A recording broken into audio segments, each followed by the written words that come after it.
I say in the book, procrastination costs you your life because it costs you time, and what else is life made of? And so Yeah. everyone I know who eventually does the thing they wanted to do says, I wish I had started sooner.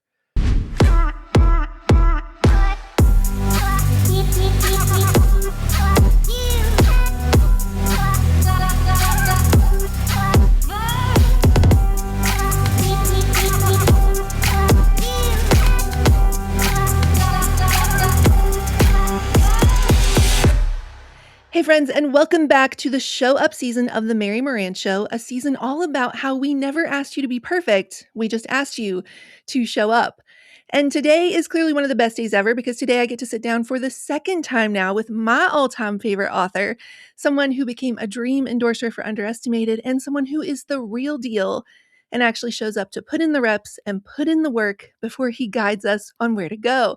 None other than Mr. John Acuff, as we sit down to talk about that tricky sleight of hand fear uses on us that doesn't whisper never. It simply whispers not yet, and how exactly we all can become procrastination proof and never get stuck again. John, welcome back to the Mary Moran Show. What an intro. That was fantastic. You're the best. Just the best. I could just walk around doing that for you as you walk into coffee shops. The best. So encouraging. So encouraging.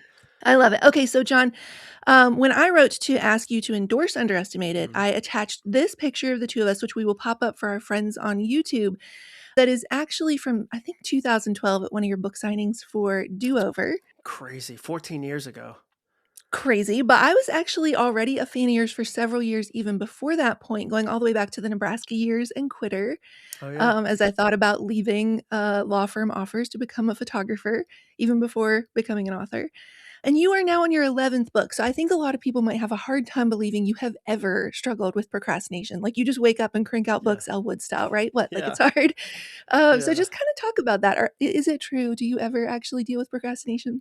Yeah, I mean, I think it's a fair thought. I had a friend the other day say, I rolled my eyes when I saw the title of your new book. I was like, come on, dude.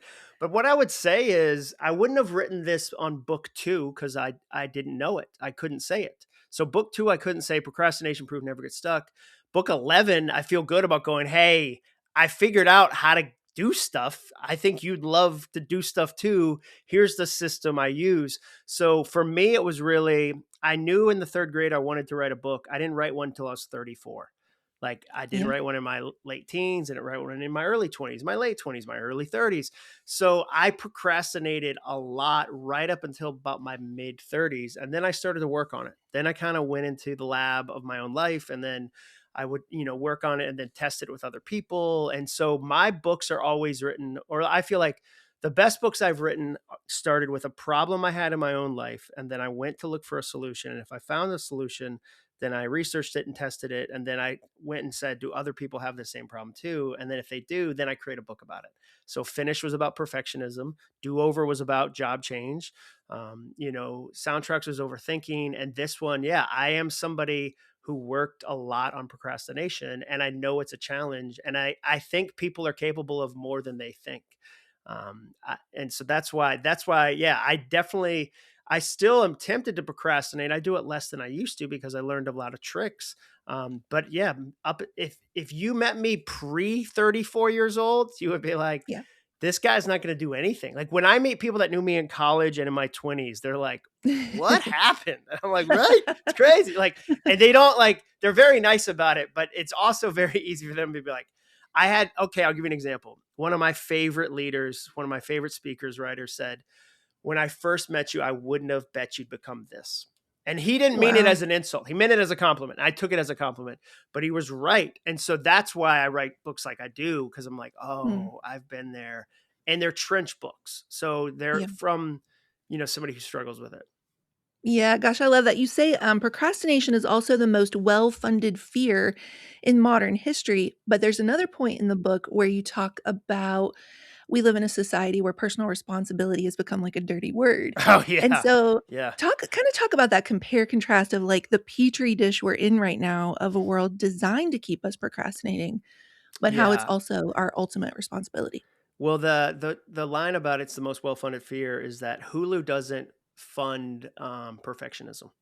Mm, Netflix doesn't fund Inner Critic, but you better believe they all fund procrastination. Like Netflix CEO Reed Hastings in 2017 at the LA Summit event said, our number one competitor is sleep. They're worried you're going to wow, sleep. They're worried you're going to wow. get up and go to the gym. They're worried you're going to write your book. And they should be. It's understandable. Their business model is your time and attention. So they're constantly trying to turn your time into ad revenue. I get it, and I'm trying to protect my time. So that's what I mean by well funded is that you're up against the smartest doctors, the smartest psychologists, the smartest marketers, the smartest programmers. You have a casino in your pocket, like at all times. And so that's what I mean by it's well funded. And then the flip side, because I think the older that you get, the more you realize life is about holding two opposite things in your hands often at the same time. So it's really well funded. It's harder than ever. You have a real enemy. Also, you have to take personal responsibility. And that's That's right. not, it's not a popular topic. I told Henry Cloud the other day, the author of Boundaries, I want to write a book about personal responsibility, but it wouldn't sell. And he said, "Oh, absolutely not. Wouldn't sell at all. What are you talking about? Yeah, Like you can't, even though it's a huge thing." And so your theme for this season, Show Up, that's personal responsibility. That that's really, right. and we have this weird culture right now, Mary. I did a post once where I was like, the government will never run your miles. Like the economy will never write your pages. Yeah. Like all the things we kind of blame. And people got really mad and would say stuff like, well, not everybody has a safe neighborhood they can run in. And you have to pull the thread on that and go, what do you Mm, mean? Until everyone does, you can't? Like right. I'm never talking about everyone. I'm talking about you. Could you write a couple pages today? Could you walk a half mile in your neighborhood? And a friend of mine named Chip Dodd, who's just a genius, said it's global codependence. We have a social media right now based on global codependence. Until everybody can, I can't. Or like, must be nice. And you're like, what? What are you? I'm just like, if I say to you, I think you could do this, and you go, well, not everybody has those opportunities. Who's talking about? No solution is ever for everybody. For you, what would be your piece? That's the personal That's right. responsibility side. That's right. Oh, I love that. So let's talk a little bit about the structure of the book because John, there are over 70 chapters in this Yeah. book. Yeah. And I think if somebody were to just look at the table of contents, they would have the same feeling that you talk about. You say, that you can't write a 400-page anybody who writes a 400-page, book for procrastinators is a monster, right? So if anybody just glanced at all of these chapters, they Yeah. might have that same kind of feeling, but you actually have a very smart strategy there. So Yeah. why so many chapters and what's actually at play there from a chemical level?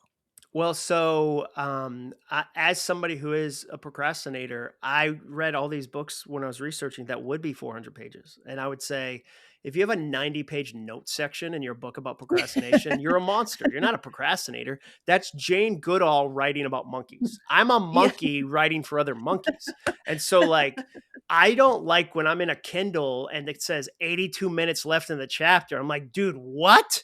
Like, I'll yeah, never, so I like to win. I like the little bit of dopamine hit you get when you finish a chapter. So I yeah, think anybody who picks up the actual book and sees 71 chapters will feel that it's not, as thick as your leg. Like you'll go, yeah, oh, these are short, readable. Like this I'm gonna get to feel like I won 71 times. So that's some of them right. are half a page because it's a really core idea that didn't need 10 pages. So it's still the same length as my other books. It's about 52,000 words, I think, is the final word count. But I just knew I wanted the format, even the format, to say, hey, I get it. Like, I get the challenge of procrastination. I can't look at short form content and then go, I'm going to write a long form drudge of a book and go, oh, are you still procrastinating? I wrote you an 80-page chapter because I felt like that would be helpful. That would not have been helpful. Yeah, you say, like, you talk about the chapters are short because it gives you dopamine, like you mentioned, win after win, and I felt that as I was reading it, getting ready for this, like, each one sort of propels you into the next one. You also said that you wanted to make sure you kept the pace urgent, and again, I felt that, there's, like, good Mhm, cliffhangers, and it's like, you're gonna find that out in the next chapter, and it just keeps you mhm. moving along. What is it about urgency in particular that helps move us out of our procrastination? Well, I just think it you said the right word, like propel, like slingshot's another word I like to use. I wanna help create momentum and then help you ride that momentum. And there's little ways to do that. Like one of my favorite ways to do that, and it's so silly, is I now unpack my suitcase the minute I get home. I use the Yes. momentum of pulling back in because I know I'm 50 at this point. I have enough evidence that if I don't, my suitcase grows roots. It roots That's right. itself to my bedroom floor and will stay there for Yeah. days and just kind of get comfortable. And I'm like, so no, I've got momentum. So that's to me that sense of urgency. And then the broader sense is I say in the book, procrastination costs you your life because it costs you time, and what else is life made of? And so I don't, Yeah. everyone I know who eventually does the thing they wanted to do says, I wish I had started sooner. Like, I wish I had written my book sooner. I wish I had started this business sooner. I wish I had started working out with my friends sooner, whatever. I don't want you to have to say that for your life. I want you to go ahead and say, like, no, I've got some urgency because, like, I'm going Yeah. to do this. And how do I do it? Like, what does it mean for me to actually do it? Yeah, what I love about this and what's so smart about it is that it's almost got like a fight fire with fire kind of approach Oh, because we know yeah. that we Yeah. procrastinate in the first place Yeah. because of dopamine. Dr. Judson Brewer, who's the director of research at Brown University's Mindfulness Center and the author of The Craving Mind, calls it a habit loop. He says Mm, the standard habit loop is trigger, behavior, reward. It's set up for survival and also procrastination. Our mhm. brain gives us little sugary, sweet hits of Oh, dopamine for not yeah. doing that really hard Yeah. thing. Yeah. And so to actually build a system that gives us an equal or even greater amount of dopamine for doing the thing is just so smart. It's When just I want the genius. bigger payoff, that's a great, I love, this is why your podcast is so great. Cause like, that's a Thank you. great point. I want the bigger payoff. Like I know, so I do this workout called F3. It's a morning workout for men. It's 5:30 in the morning. There's a lot of days I don't feel like doing it. And at night, say I have my phone, it'd be easy for me to doom scroll and stay up too late and miss the workout. But the real dopamine hit I want is the drive home. The best part of it is the 10-minute drive home where I'm like, wow, I did a hard thing today with a bunch of guys I love. And we were like, we got after it. That's deep. Like that's deep dopamine. That's deep joy. The night before doom scrolling is such shallow pleasure, such shallow joy. So I'm now in my life going, where's the deep joy? And a book is deep joy, but you also get the momentary, like you wrote 500 words and you feel good about it. So you have to find kind of both, like in a healthy way. And I'm always kind of thinking about that. Yeah, love that. You shared a quote in a recent email that I loved, like I love a well-timed punch to the gut because that's how it Yeah. landed. But it was so good. It was so good. It's from National Geographic Adventure of the Year, Alistair Humphreys. And in his book, The Doorstep Mile, he confessed, I want to be the noun, but I don't have the stomach for the verb. Oh, Yeah. that one just hurts. Meaning writers write, Mhm, painters paint, runners run. So here's a tough question for you.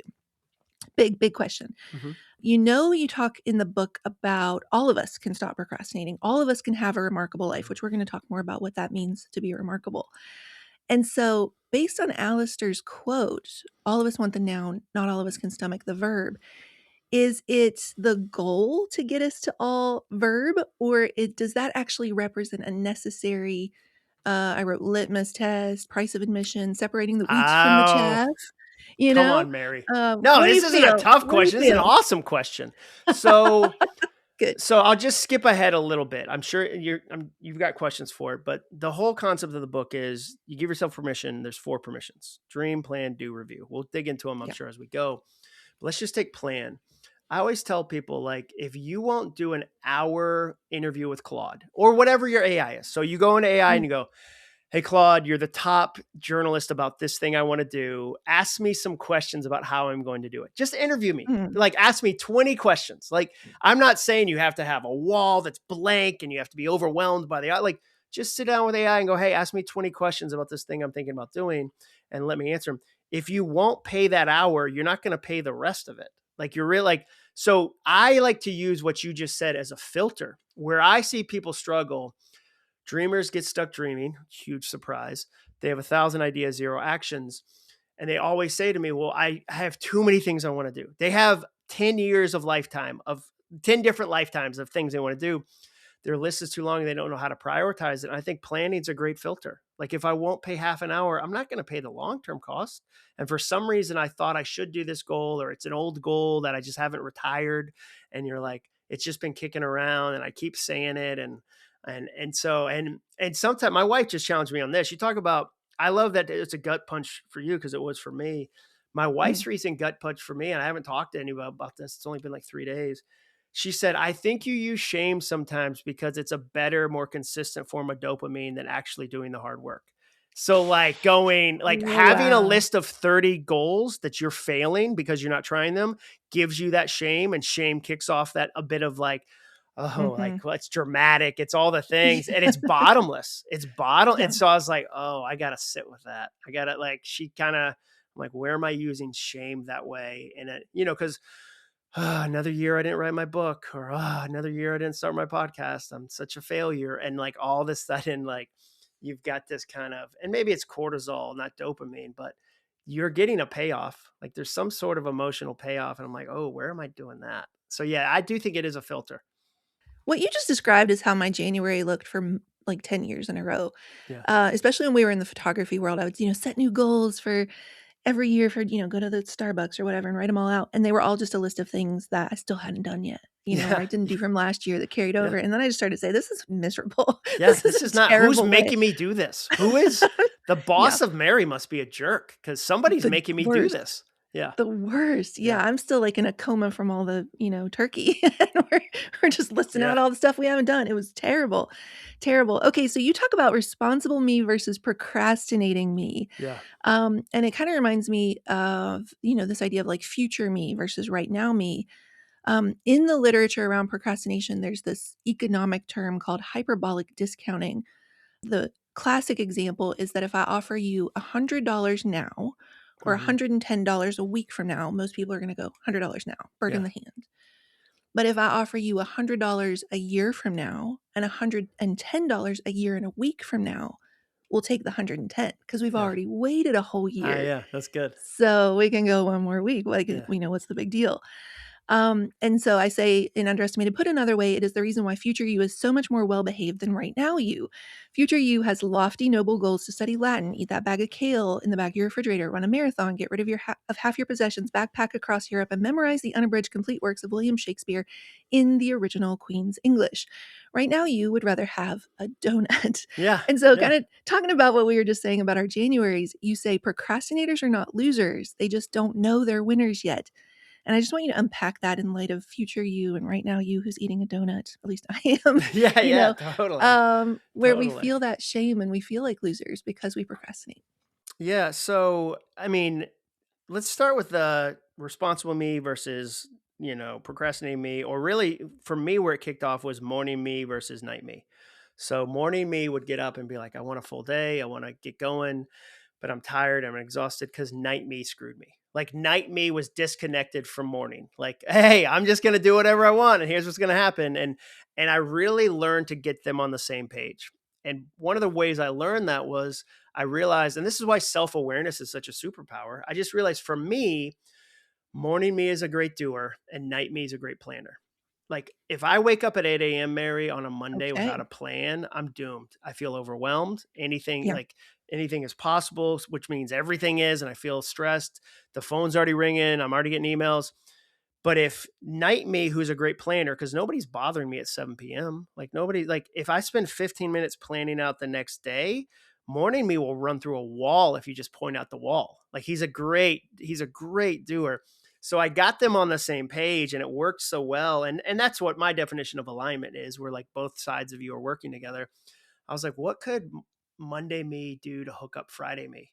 So I was like, oh, like, and I my definition of discipline then became make tomorrow easy today. How can I make tomorrow easy today? And then I started using soundtracks. Like the person who has to do it later is also me. Like the person who has Yeah. to do it later is also me. There's not an additional person. It's still me. And so Right. I started saying, okay, Friday, dream about Friday, dream plan, do review. I would love to have an easy Friday afternoon. I know I'm not going to be motivated. Like 3 p.m. on a Friday, I'm not going to want to write. Like, what can I do on Tuesday to give that Friday version of me that gift? And then I just started getting further and further out to the point that now I'm like, I want to be in shape at 70. Like I want to have the kind of knees that I can get on the ground and wrestle with my grandkids if I get to have some. And so I'm like, how do I send that person gifts towards the future? Like, because the argument I always make is we send our letters the wrong direction. People say, Yes. oh, what would you say to your 20-year-old? And one, I was there. He wouldn't have listened. I was arrogant and insecure and cocky, and like I wasn't looking for wisdom. If I showed up on a time machine, I was like, "Hey, if you just do these three things, your life will be amazing." He'd be like, "Who are you? Your hair is so white." You know, 20-year-old me doesn't exist, but 70-year-old me does. That's a person Wow. I can send gifts to. So that's how I think of future me now is like, oh, they're going to be so glad I did this now. And that helps me stay motivated. And then as far as like feeling like a loser because you procrastinated, I just realized the people I knew that were the hardest workers were also procrastinators. Like it wasn't like they were procrastinating, and you could just say like, oh no, it's not a laziness problem. So you shouldn't feel ashamed about it. It's just the wrong solution. Like you don't have the right solution yet. And when you do, you're gonna go, oh, this makes sense. This works. Like, yeah, you're right. I'm not lazy. I shouldn't moralize this. Like, I just was using the wrong tool. Yeah, I love that. That reminded me of, have you read any of those articles about I think it's, like, happening in Japan a lot where they're calling it, like, rebellion doom scrolling or whatever. It's like they're working so hard and so many hours Mhm. at their jobs, and they know that they should sleep, but it's like that feels like their only time to Oh themselves. yeah, It's yeah, so yeah. good. Totally, Yeah, yeah, totally. And so they it's feel like like they're stealing something back, and there's this sense of like, well, now it's almost like it's fine. It's my time. Like this is what I'm gonna do. And you right. go, yeah, I get that. I always say to that, like that particular issue, like leave good things in the morning too. I think you get into this weird spot where if night is your only time for me time or whatever, like no wonder you don't want to go to bed. Like you've packed all your good stuff into the night, like versus going like, hey, do something that you enjoy in the morning too. Cause then like it's funny. I like to go to bed in part because I can't wait for coffee. Like I'm so excited Yes. about coffee. I'm like, Yes, you know what? I just gonna totally. the sooner I fall asleep, the sooner coffee happens. Let's go. Like Same. that's a thing I'm excited about. So like that puts me to sleep sometimes. Like, hey, I know you want to stay up and kind of screw around, but like, man, coffee, it's pretty Yeah. awesome, you know? I love it. I love it. Okay, so I wrote my next question here has the headline Entrepreneurs and Underdogs. You say, I would have willingly, gleefully continued to be an underperforming, unfocused bundle of mediocrity for the rest of my life, but then something disastrous happened. I started my own company. I laughed out loud at that part because that will do it. That will do it for sure. You say, who's going to make sure we're detailed, turn in projects on time, honor commitments, and make good decisions? We are. Dear God, we are doomed. And you mentioned this really powerful antidote. And this is where I kind of want to camp out for just a second. I wrote in parentheses, maybe it's not the most healthy one, but you all use it. I certainly use it. A very powerful antidote to procrastination is the fear of public failure or humiliation. Yeah. Yeah. Yeah. When you started your company, you had just left a very high profile, famous company. Yeah. People said, "What are you doing?" When I started my company, I had just left Yale Law School to become a wedding photographer. People Right. said, "What are you Everybody's doing?" dream, everybody's Yale Law School dream. Take pretty photos. Yeah. That's right, and there were definitely people in my hometown who took a lot of glee in Yeah. that, Yeah. Sure. for a Sure. moment Golden Girl has gone bad. Yeah. So, for me, John, I use that other Oh, people yeah. watching and that, like, even in my head or in reality rooting for me to fail, I use that like jet fuel, Mhm. and that's what's, maybe not the most super healthy part, but it works temporarily. So, Yeah. what in the world do we do with these things like urgency or being on super strict deadlines? We're gonna talk more about, the terror and deadlines here in a second. What do we do when it's like the procrastinator in us who's always looking for the easy way knows that there are not so healthy ways to break ourselves out of it? Like, well, I'll just use somebody else's judgment of me, as my only form of jet fuel. Yeah, I would just say that like I would hope over time you'll trade them for better fuels.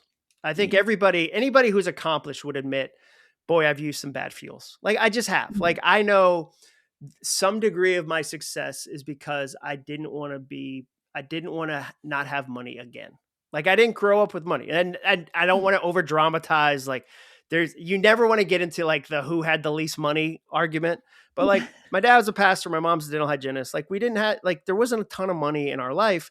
And there was some part of me that was like, I want to be able to make money. And it would be 100% dishonest if I said that didn't drive me to a degree for a season of life. It's no Yeah. longer driving me. That survival kind of fuel, I'm no longer using just because it's no longer honest. So I got to a spot where like I couldn't pretend we hadn't made some money, like an amount of money that was successful or whatever. It was no longer an honest fuel. And then the other thing is there's certain fuels, and I've written about it before. It's kind of like when a rocket has to leave the atmosphere. They have a very volatile fuel that often blows up to disaster to get out of the atmosphere. But then once they get into outer space, they have to change to a more solid state fuel to actually maneuver, because the thing that was really intense is not good at steering. The thing that was really intense is going to. So I always just think about that in my own life of like, okay, is this a healthy fuel? Is this a short-term fuel? Like, hey, I need to do this short-term thing and I'm going to tap into this temporarily, but I'm not like anger for, like anger can be a great short-term fuel, like frustration, being doubted, like spite. My wife will always say, like, you're using spite motivation right now. I can tell, like, you've been doubted but it's not Yeah. sustainable and it's not long-term. And eventually, if it's your only fuel, it burns you out. So, Wow. like, that's the thing that I think part of being human is going, okay, which fuel am I using? And over the long term, sustainably, how, if I want to do this, I want to do this career. Like, I want you to do your career for a long time, like a Yeah. long, sustainable time. What's the sustainable fuel I need that this one might not be the healthiest? Wow, and this is why you're my favorite, like, just even that's gonna stay with me for the rest of my life. The fuel that gets you into orbit is not the one that allows you to maneuver safely. That's so good. Yeah, yeah, and again, it's some of that's from having used that, and I didn't wanna be embarrassed, or I didn't wanna be more embarrassed than I already was, and so, like, that I'm okay with being like, yeah, in that season, that was one of those, like, I gotta pull up my bootstraps and, like, all the stuff, but it's if 13 years later, because 'cause I've had my own company for 13 years later, I'm still trying to tap into that, boy, now I've made that fuel an idol almost, like, like, I'm worshiping it, and I don't have to pretend that's healthy because it's obviously not. Yeah, when you said it wasn't an honest fuel anymore, that reminded me of an article, and I'm just gonna preface this by saying, don't come for me, I didn't write the Yeah, article. yeah, yeah. Yeah. Everybody listening, this isn't me, but it was comparing Taylor Swift and Beyoncé, which is, like, already Oh, we're in I've done just that before. It's very treacherous, dangerous. It's treacherous very ground. dangerous. Yeah. I did that Okay, in a so the speech article once. Oof. Oh, no. Alright, so the article was talking about how if you don't move beyond casting yourself into the underdog role, then it essentially becomes, like, very dishonest, it becomes very recycled, it becomes very stunted in your creative growth, and you have to find a way at some point to look around and be honest with yourself and go, "Okay, we have made it. By anybody's standards, we've made it." Mhm. And now we have to move out of being the hero in our own story, the underdog in our own Yeah. story, the will they make it or not, Mhm. into becoming the guide, into like, who can this help? Who is this Yeah, for? totally. Um, and so anyway, the article was just making the case that T Swift had maybe gotten stuck in underdog status Mhm. and was only sort of creating from that place, could only use that to sort of as, the fuel from which she created. And that at a certain point, we just have to be honest with ourselves that we are building for something bigger than just proving people wrong. So, Yeah, yeah, anyway. and the other thing is it allows you to step into your authority. The other thing is if you Yeah. don't change the story, you miss a lot of your own growth and your own tools because you don't step into authority. So that, when I say I wrote this for book 11, that's part of going like, no, I've written 10 books. Like, I know a way to not procrastinate. This is the way. Like, that's me admitting like, oh, it's not, yeah, my own books. I had to get to there where I couldn't be like the underdog and like, oh, and I finally did the thing and I finally did the thing. Like, I can't, I had a publisher at Penguin Random House tell me like, and it was the book finished. They're like, I don't think people are going to believe you have a hard time finishing. This is book 6 or 7. I was like, that's a really good pushback. And that was them saying the same thing. Alright, so I mentioned the terror earlier, I'm now ready to talk about it. We'll Yeah. have to camp here for a second. You mentioned this in the book, you call it the history bias or, one of the history reasons people procrastinate, but also and at the same time, I do feel like sometimes my best work does not show up until the deadline feels really real. In Underestimated, I said, "Suddenly a sort of crystallizing clarity shoots through my veins like vampire venom in a wildly popular YA novel as every word on the page instantly snaps into focus." And then it goes on to kind of describe that whole feeling. And so I'm wondering if two things can be true. So you describe the history bias as procrastination worked for us in the past, so that must be the only way in which we can Hmm. work. Is there also can it be a both and? Because I'm gonna tell you, when I'm writing on not a real deadline, my writing is the written Yeah. word equivalent to Sudafed. Yeah. It's like Yeah, totally. shouting into a marshmallow. It's Yeah. fuzzy, Ah, it's that's not, good. Yeah. and then And then when the deadline is real and I might actually lose the opportunity, it's suddenly razor sharp. So let's Yeah, just talk about that. For sure. those of us who Yeah, do feel like our best work doesn't show up till then. totally. I just think there's a right way to do it and there's a wrong way. So I would say I think it's awesome to use a deadline to make sure you're doing. So if we go dream plan, do review, doing. It helps me with doing.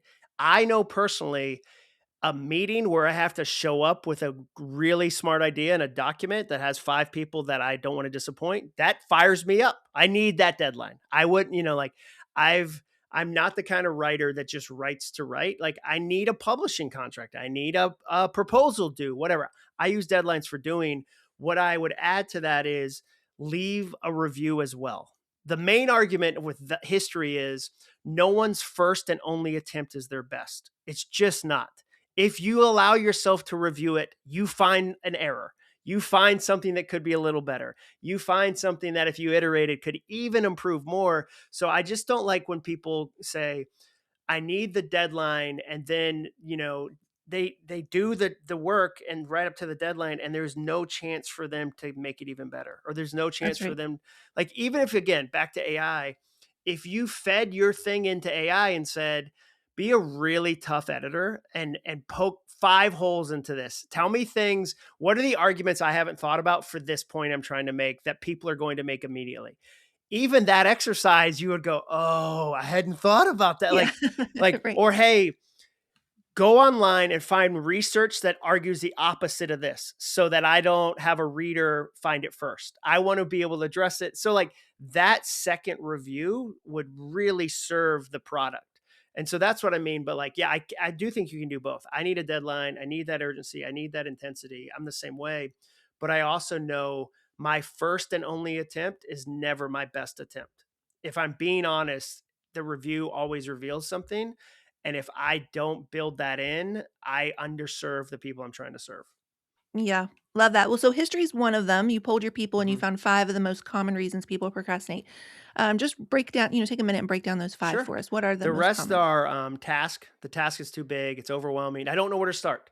Like, where do you even start writing a book? People ask you that all the time, I'm sure. So the task is overwhelming. Time. I don't have enough time to do the whole thing in one sitting, so I'm not going to start. It's a 6 hour project. I only have an hour today. I'm not going to do it. Or I'm bad at estimating and I ran out of time by the end of the day. Like, time is an issue. One is history, as you mentioned. One is just straight up fear. Like, if I do the thing, and what if I actually try and I'm not capable? Like, Yeah. what if I expose myself to criticism? I never got a Mhm. 1-star review until I wrote a book. Like, no That's one right. gave me a 1-star review when I was a copywriter at Home Right. Depot. No one Right. online, no stranger on Amazon was like, he's terrible at writing advertising. His cubicle sitting is horrible.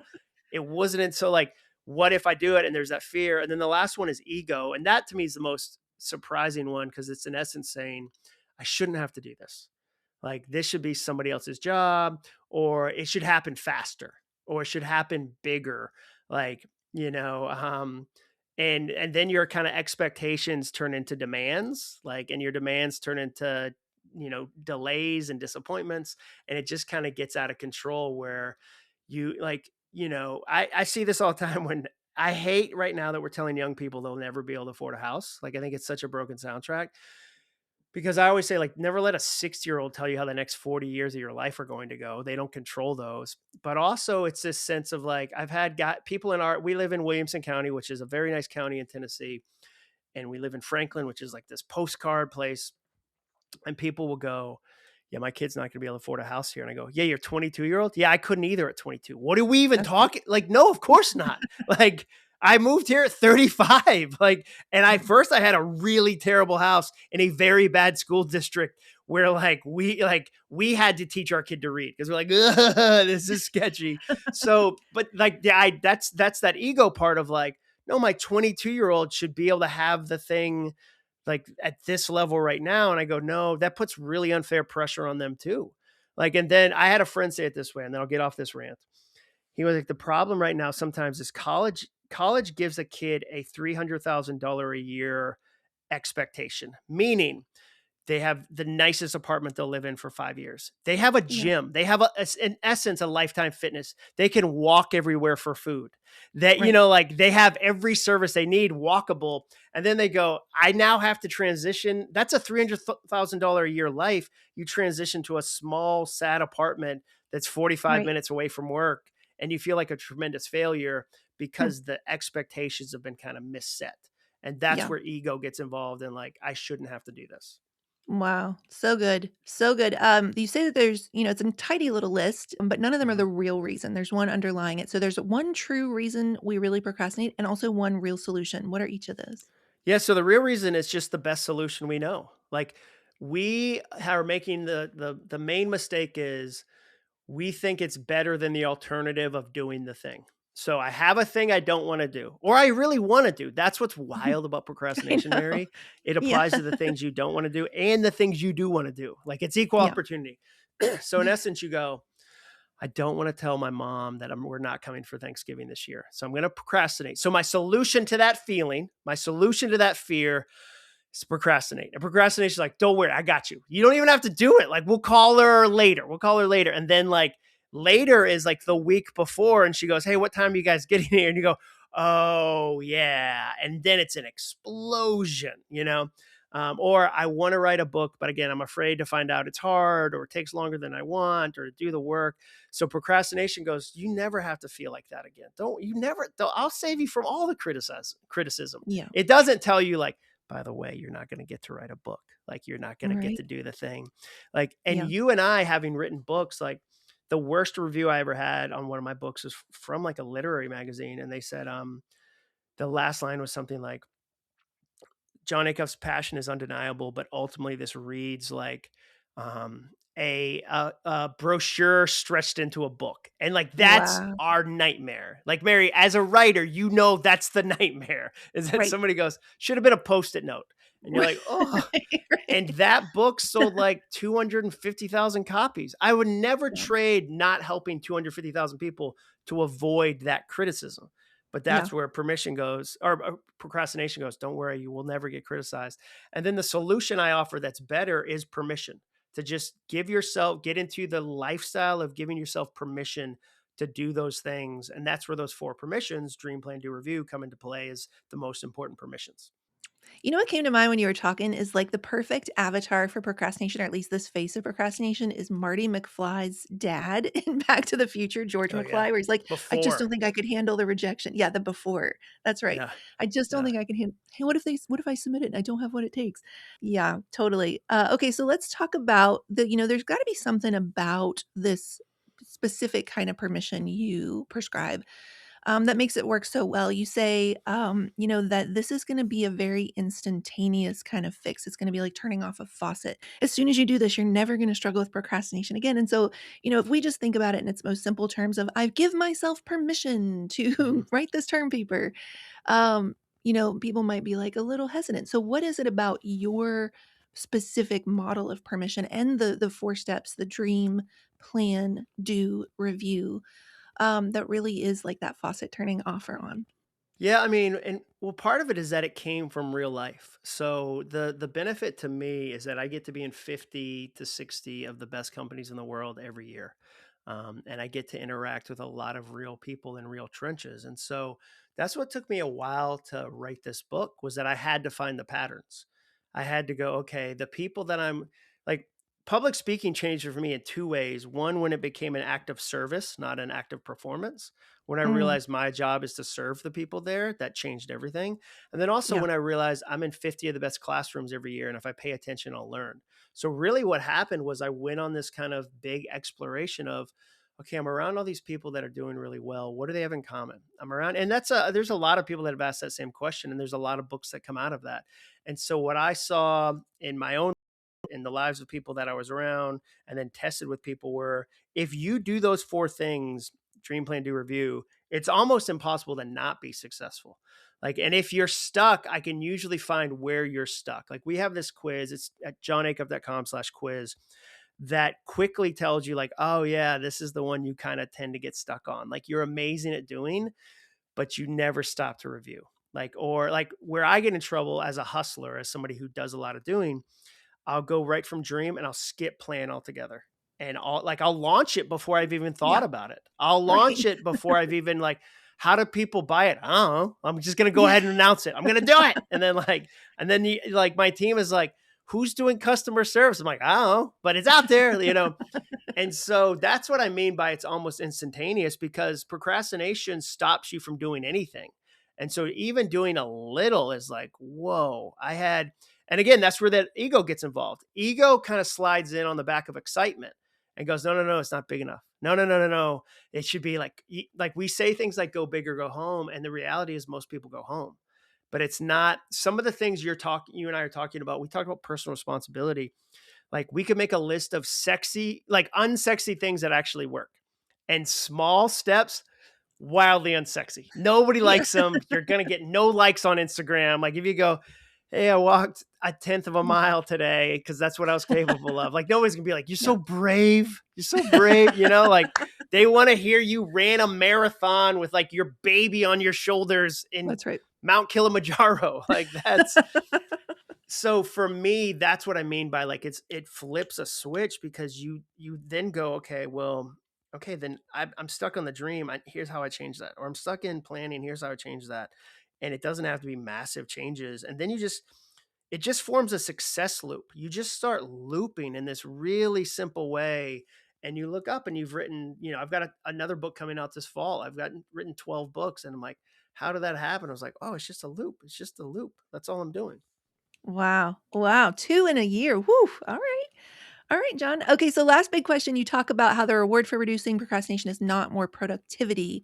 The reward is Mhm. actually creating a remarkable life. And so we are a Yeah. huge fan of working definitions here, the law Yeah. school background. How do you define a remarkable life? Oh, easy. Remarkable is when it's actually the opposite of procrastination. So, procrastination, my definition, is when your actions don't match your intentions.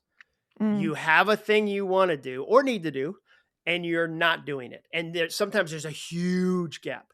Remarkable is just the reverse, when your actions match your intentions, where it's almost like a perfect eclipse. And it starts little, where you go like, okay, I'm going to do this thing. But what you find is like a goal is never just a goal. A goal is a promise that you're making to yourself. And every time you break a promise, it gets easier to break the next one. And the reverse is true. Every time you keep one, you're like, oh, I did that thing. Like I did the thing. Or I broke it and I didn't beat myself up. I broke it and I got back up. I broke it and I gave myself permission to forgive myself. And then I just moved on. I just did it again. I broke it and it didn't end the streak. I had streak thinking and like I missed a day reading my Bible. I missed a day running, whatever. It didn't ruin the whole thing. I didn't take 3 weeks off. I just like, oh, yeah, that's disappointing. But like, here we yeah, go. We're back at it. So right. that's what I define as remarkable, is when your actions match your intentions. And it's such a weird thing, because if you ever look at it and go, would you like an average life or a remarkable life? No one would ever pick average. No one ever, but we accidentally quietly choose average all the time. Even though there's, especially where we live, like there's remarkable opportunities constantly. Like AI is going to be a remarkable opportunity. A good conversation with a friend is a remarkable opportunity. So that's what I mean by remarkable, is when who you say you want to be is who you actually are. Well, John Acuff, you are remarkable by that and every other definition. I cannot thank you enough for being back on the show. Let them know where to find you, find the book, any pre orders. This is coming out 1 week before launch day. Oh, perfect. Yeah. So Perfect. tell us all the Mary, I things. have fantastic news. If you pre-order the book, you get the whole audiobook for free. So if you go to Amazing. pre-order it anywhere you want, Amazon, Barnes and Noble, whatever, local bookstore, it'd be awesome. And then just go to johnacuff.com/go and you fill out info and you'll get the bonuses. But yeah, and there's a bunch of bonuses, but for me, the best one is the audiobook. There's also an assessment we'll give you that kind of is like a 10-page document about what, after you fill out this 35 kind of point assessment, we'll say like, hey, here's where you're going to have troubles. Here's the soundtracks for your type. Here's how to lead people that are different than you. And then I have a podcast, All It Takes is a Goal.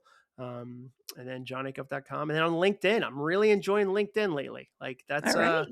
that's something that I keep telling myself, Instagram is fun and LinkedIn is profitable.